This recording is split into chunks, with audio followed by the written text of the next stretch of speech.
The calendar page flipped, marking Sarah's 61st birthday.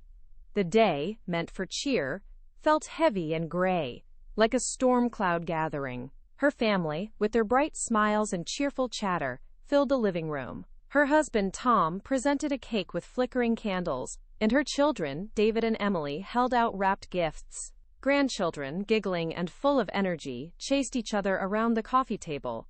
The air hummed with laughter and happy shouts. Sarah watched them all, a polite smile fixed on her face. She nodded at compliments, thanked everyone for their presence, and even managed a hearty laugh when her youngest grandson smeared icing on his nose. On the outside, she was the picture of a happy matriarch, enjoying her special day. But inside, a quiet, cold feeling settled deep in her chest. It wasn't just a little sadness. It was a vast, empty space, like a room stripped bare. Each happy sound from her family seemed to echo in that emptiness, making it feel even larger. She loved them, truly, deeply. Yet, as she looked at their joyful faces, a question whispered in her mind. Was this all for her? Or was she just a part of their happy picture? The thought was unsettling. A tiny crack forming in the carefully built wall of her contentment. The question from her birthday celebration lingered, a tiny, buzzing bee in her mind. Later that evening, after the last guest had left and the silence of the house settled around her, Sarah sat alone at the kitchen table. The leftover cake, a symbol of the day's forced cheer, sat accusingly in its box. She picked up a forgotten party napkin, twisting it in her fingers, her gaze fixed on nothing in particular. Then, like a clap of thunder in a clear sky, a thought struck her with powerful force. It wasn't a whisper this time, but a shout. I've spent my whole life making them happy. The words echoed in her head, clear and undeniable. It was a heavy weight, like a sack of stones suddenly dropped onto her shoulders, pressing her down. Every sacrifice, every quiet compromise, every dream put on hold for someone else's comfort or success, flashed before her eyes. It was a long, endless list. But strangely, this crushing realization also felt like a bright light, a sudden beam cutting through the darkness of her inner emptiness. It was painful, yes, but it also held a strange, thrilling promise. For the first time, she saw the truth of her life, not as others saw it, but as it truly was for her. This sharp, new understanding brought with it a jolt of something she hadn't felt in years. A fierce, quiet anger, but also a tiny, hopeful spark. The realization that she had lived for others opened a floodgate in Sarah's mind. Memories, long buried under layers of daily tasks and family concerns, bubbled to the surface. She closed her eyes and suddenly, she was a young girl again, perhaps 10 or 11, sitting by her window with a crayon in hand. She remembered the thrill of drawing, of filling sketchbooks with colorful pictures of imaginary worlds and far-off places. Her biggest dream then was to become an artist, to paint masterpieces that told stories without words. She pictured herself in a bright studio, easel before her, brush in hand. Another memory flickered. A map spread out on her bedroom floor, its edges worn from countless times she had traced routes with her finger. Spain, Italy, Egypt, all places she yearned to see, to experience. Traveling the world, tasting new foods, meeting people from different lands. That was her second grand dream. These were not childish whims. They were deep, heartfelt desires that fueled her youthful spirit. But as she grew older, the vibrant colors of these dreams began to fade. Slowly, almost imperceptibly. A new responsibility here, a family need there. A sick parent, a younger sibling needing help, then a husband and children of her own. Each time, the family's needs seemed more important, more urgent, than her own quiet longings. The artist's studio became a distant echo, the world map folded away in a dusty drawer. The spark of hope she'd felt earlier now flickered with a sad understanding. The sad understanding of her lost dreams now sharpened into painful, clear memories. Sarah could see them as if they were happening yesterday. She was 16, holding a brochure for a Saturday art class, her heart buzzing with excitement.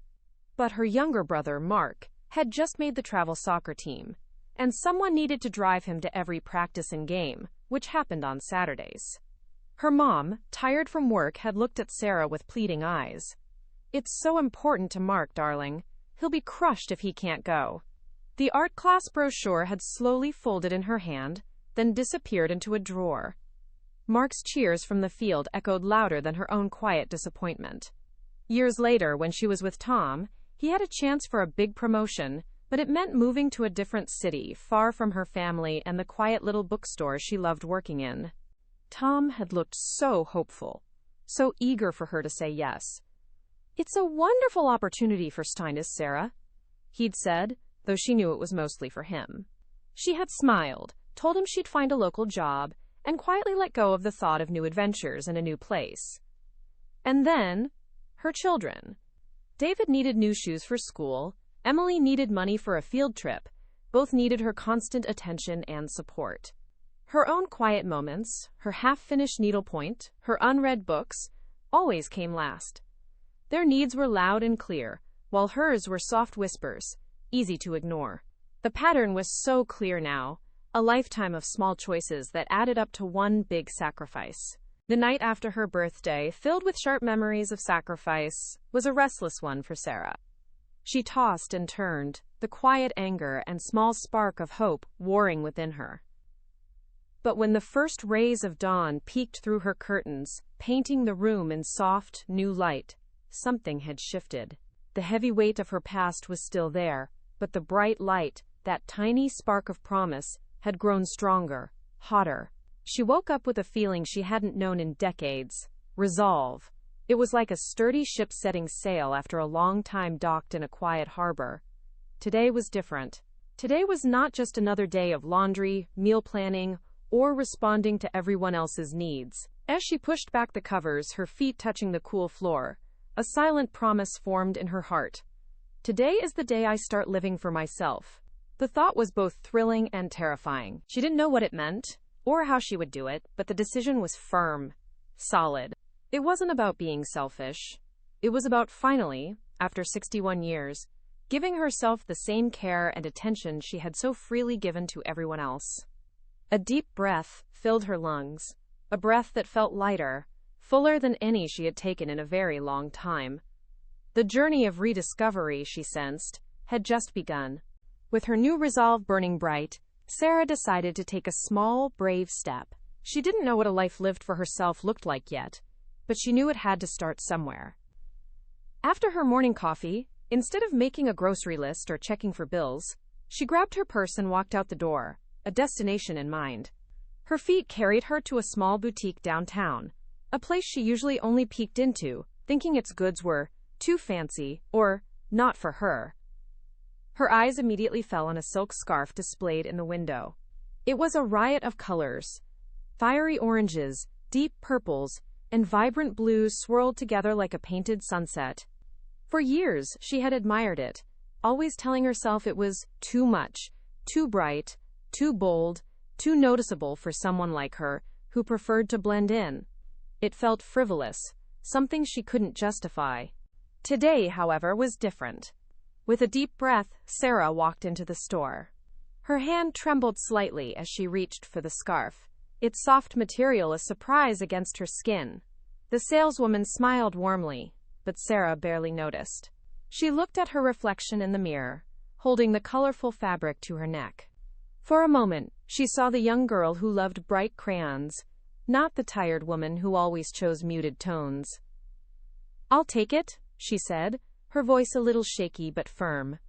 Paying for it felt like a tiny act of rebellion, a secret handshake with her forgotten self. As she walked out, the scarf tucked safely in its bag, a warm glow spread through her. It was just a scarf, but it felt like a flag, raised high for her new, quiet revolution. The bright scarf, now draped over a chair in her bedroom, was a constant, colorful reminder of her promise. But the scarf was just a start. The real treasure, she knew, lay hidden. Later that afternoon, Sarah found herself at the attic door, a place she usually only visited for holiday decorations or storing old boxes. Dust motes danced in the slivers of light filtering through a grimy window. She pulled down the string for the light bulb, and the dim yellow glow revealed stacks of forgotten things. Her heart thumped a little faster as she scanned the shelves. In a far corner, tucked beneath an old blanket, she spotted a familiar, slightly warped cardboard box. With a grunt, she pulled it out, sending up a small cloud of dust. Inside, wrapped in yellowed newspaper, were her old sketchbooks. Their covers, once vibrant, were now faded, but the weight of them in her hands brought a rush of memories. She opened the top one carefully. On the first page was a drawing of a fierce lion, its mane drawn with such energy she could almost feel its roar. Page after page, she found landscapes, portraits, and abstract shapes, each a tiny window into the young artist she once was. Beneath the sketchbooks, she found a tin of old, dried-up watercolors and a few stiff paintbrushes. They were no longer usable, but just holding them, smelling the faint, dusty scent of old paint, ignited a tiny, familiar warmth in her chest. A spark. It was small, but it was there, glowing with the promise of a long-lost passion. The unearthed sketchbooks and the vibrant scarf brought a new kind of energy to Sarah, but she still felt a little alone with her big, new thoughts. She needed to share this awakening with someone who would truly understand. There was only one person for that, her best friend, Martha. They'd known each other since grade school, sharing secrets and dreams through every stage of life. Sarah called Martha and arranged for coffee the next afternoon. As they sat across from each other in their favorite quiet cafe, the words tumbled out of Sarah, a mix of the quiet sadness from her birthday, the sharp realization, and the surprising joy of finding her old art. Martha listened, her kind eyes full of understanding, not interrupting once. When Sarah finished, Martha reached across the table and squeezed her hand. "Oh, Sarah," she said softly, her voice full of warmth. "I've seen it, you know. Always putting everyone else first. You're the most giving person I know." A gentle smile touched Martha's lips. "But it's your turn now, truly. Don't let anyone tell you otherwise. It's not selfish to want joy for yourself, especially after all these years." Martha's words were like a balm to Sarah's heart, easing a fear she hadn't even fully named, the fear of being seen as selfish. "Go for it, old friend," Martha encouraged, her eyes sparkling. "Paint those masterpieces. See the world. Whatever your heart wants, go get it." This conversation, more than any other step, cemented Sarah's resolve, giving her the strength of a true friend's belief. Armed with Martha's kind words, Sarah felt a new strength to take another difficult step, setting boundaries.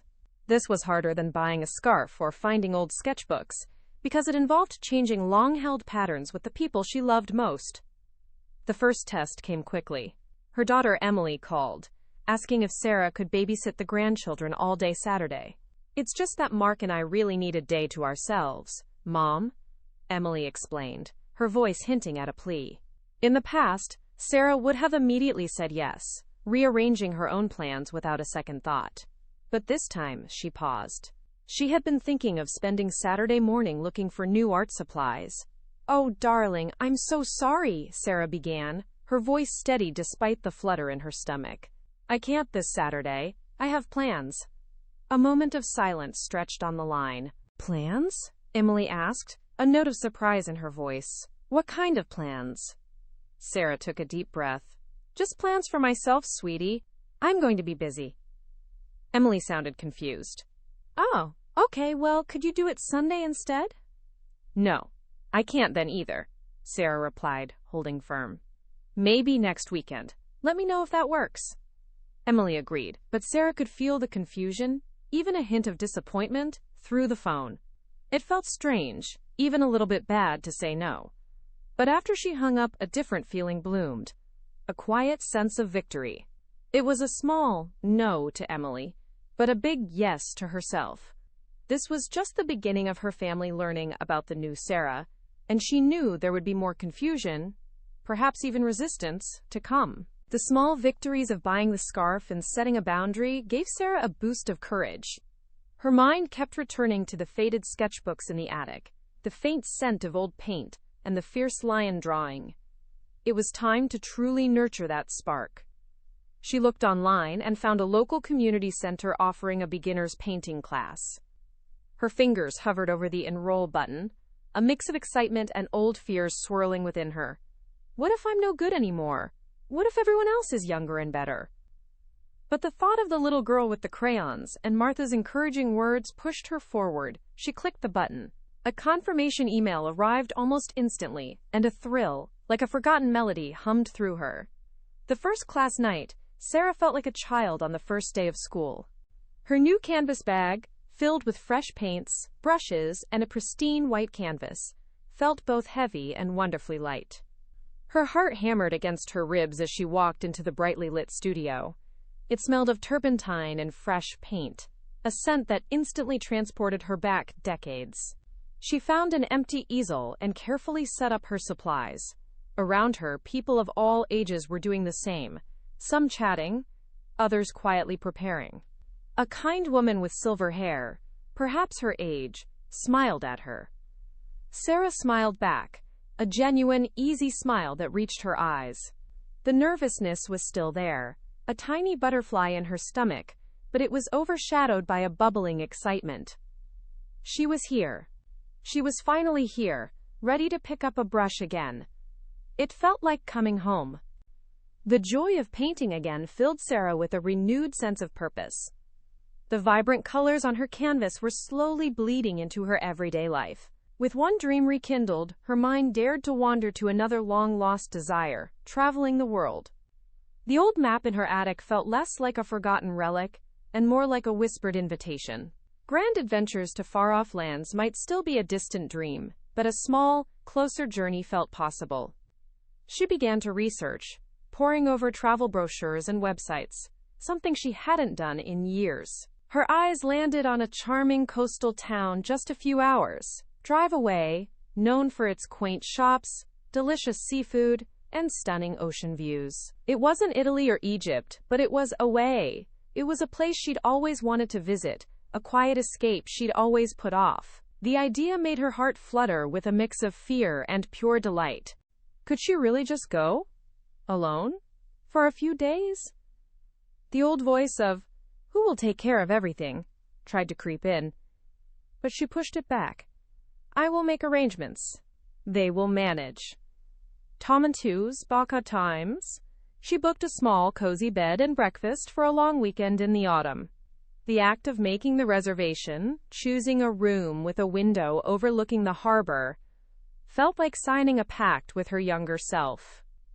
It was a promise kept, even if it was a scaled-down version of her childhood fantasy.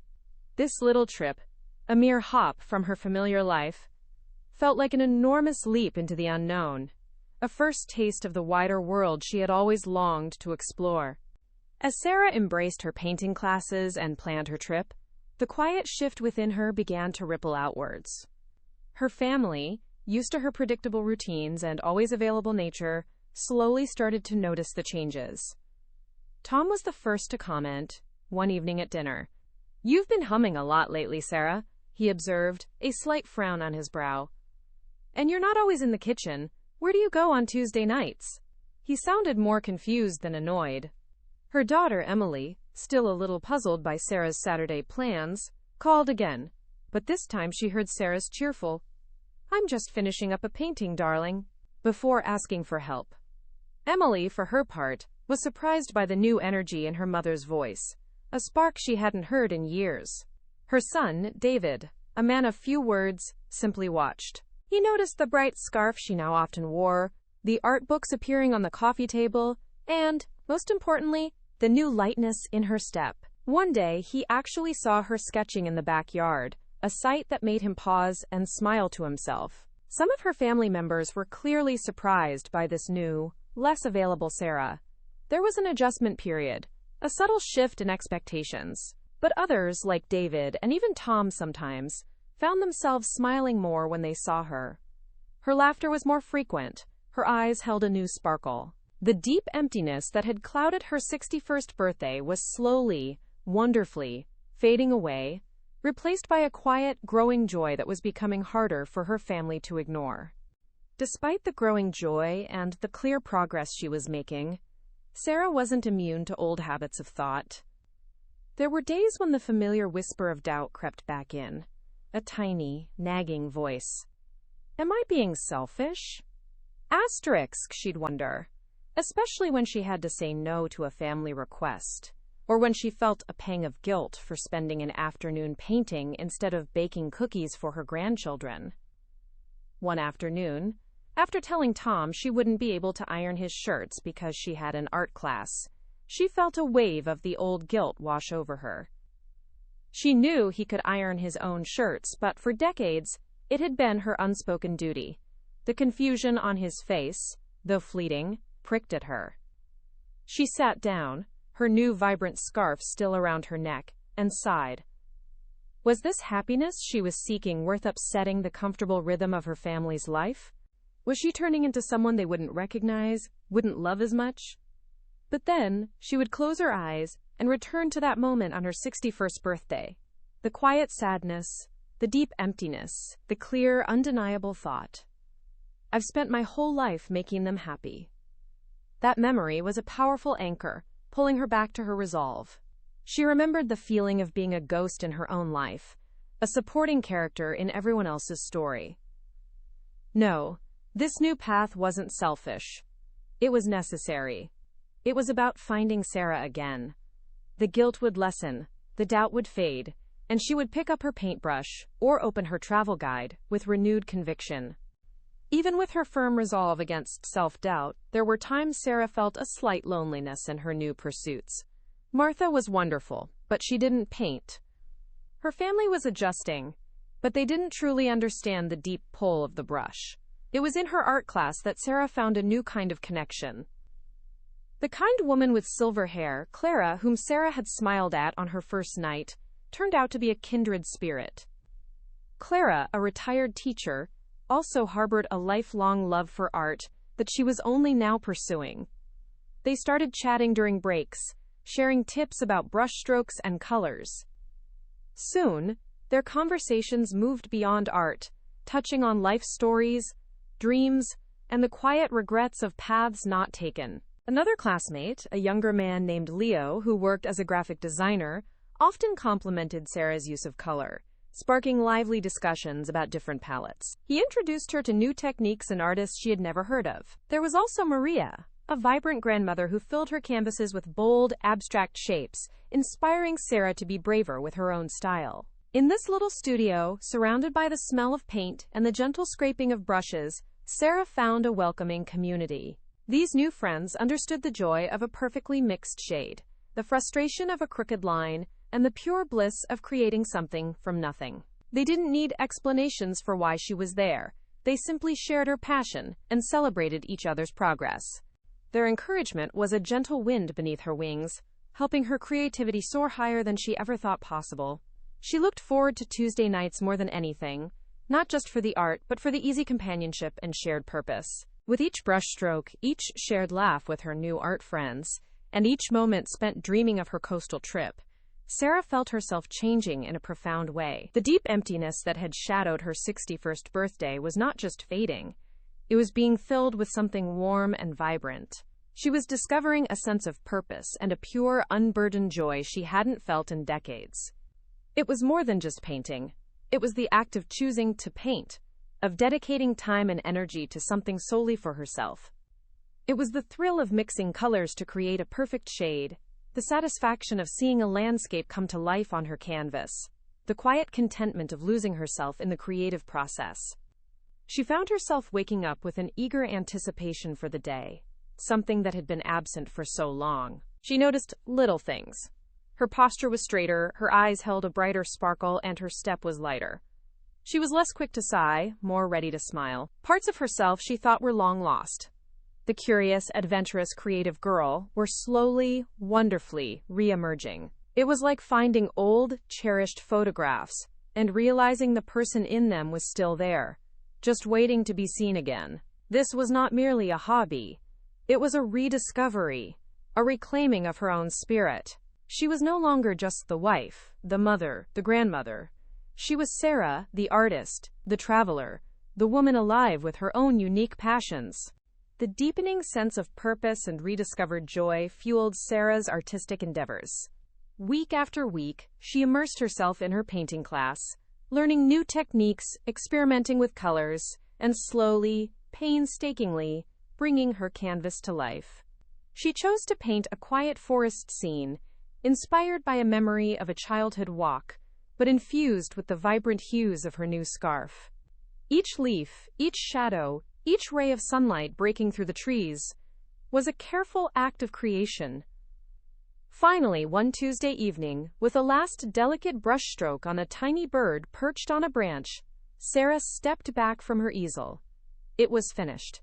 Her first painting in decades. Her hands, stained with various shades of green and brown, trembled slightly, but not from nerves. It was from a deep, profound sense of accomplishment. She looked at the canvas, not just seeing a forest, but seeing the countless hours of focused effort, the overcoming of self-doubt, the rediscovery of a forgotten talent. A warmth spread through her, starting in her chest and radiating outwards. It was pride, pure and strong, a feeling she realized she hadn't genuinely felt for herself in a very, very long time. Not the pride of a child's achievement or a husband's success, but her own. Clara came over, her eyes sparkling. "Sarah, it's beautiful," she whispered, truly meaning it. Leo nodded in agreement.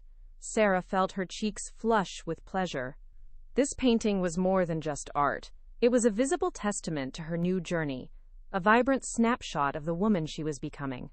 It was proof that the spark had not only reignited, but had blossomed into a steady, beautiful flame. The finished forest painting, now carefully transported home, sat on an easel in Sarah's living room. She felt a mix of nerves and eagerness to show it to her family.